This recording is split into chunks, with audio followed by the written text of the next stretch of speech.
ప్రజలకు big alert. పేద ప్రజల ఆరోగ్యానికి అండగా నిలిచే ఆరోగ్యశ్రీ సేవలు అతి త్వరలో నిలిచిపోనున్నాయి. ఆగస్టు 31 అర్ధరాత్రి నుంచి ప్రైవేట్ హాస్పిటల్లో ఆరోగ్యశ్రీ సేవలు బంద్ కానున్నాయి. ఈ మేరకు Telangana Aarogyasri network hospitals association ప్రకటన చేసింది. దీంతో ఈ వ్యవహారం రాష్ట్ర వ్యాప్తంగా హాట్ టాపిక్ గా మారింది. ఈ మేరకు అసోసియేషన్ అయిన టీఐఎన్హెచ్ అధ్యక్షుడు వడ్డీ రాజు రాకేష్ మాట్లాడుతూ బకాయిల చెల్లింపులో జాప్యం, ఆర్థిక భారం కారణంగానే ఈ నిర్ణయం తీసుకున్నట్లు తెలిపారు.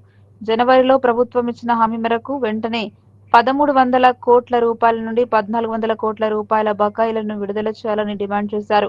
బకాయిల చెల్లింపులు గణనీయంగా పెరగడంతో కొన్ని చిన్న ఆసుపత్రులను మూసివేయాల్సిన పరిస్థితి నెలకొందని వాపోయారు.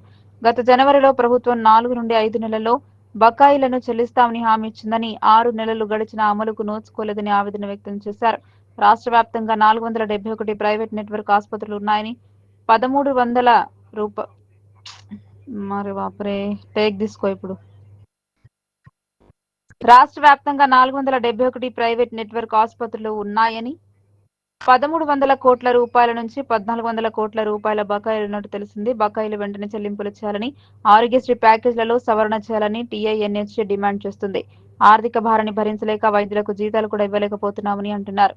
ఆరోగ్యశ్రీతో పాటు జర్నలిస్టులు, ఉద్యోగుల హెల్త్ స్కీమ్స్ కూడా నిలిచిపోనున్నాయని తెలుస్తోంది. ఇప్పటికే చాలాసార్లు హెచ్చరించినా ప్రభుత్వం పట్టించుకోలేదని అసోసియేషన్ ఆవేదన వ్యక్తం చేసింది. ఇప్పుడు కూడా తక్షణ నిర్ణయం తీసుకోకపోతే రాష్ట్ర వ్యాప్తంగా వైద్య సేవలు కుదేలయ్యే ప్రమాదం ఉందని నిపుణులు హెచ్చరిస్తున్నారు. పేదల కోసం అమలు చేస్తున్న అత్యంత ప్రజాదరణ పొందిన పథకం నిలిచిపోతే పేద రోగుల ప్రాణాలు ప్రమాదంలో పడే పరిస్థితి ఏర్పడవచ్చని వైద్య వర్గాలు ఆందోళన వ్యక్తం చేస్తున్నారు.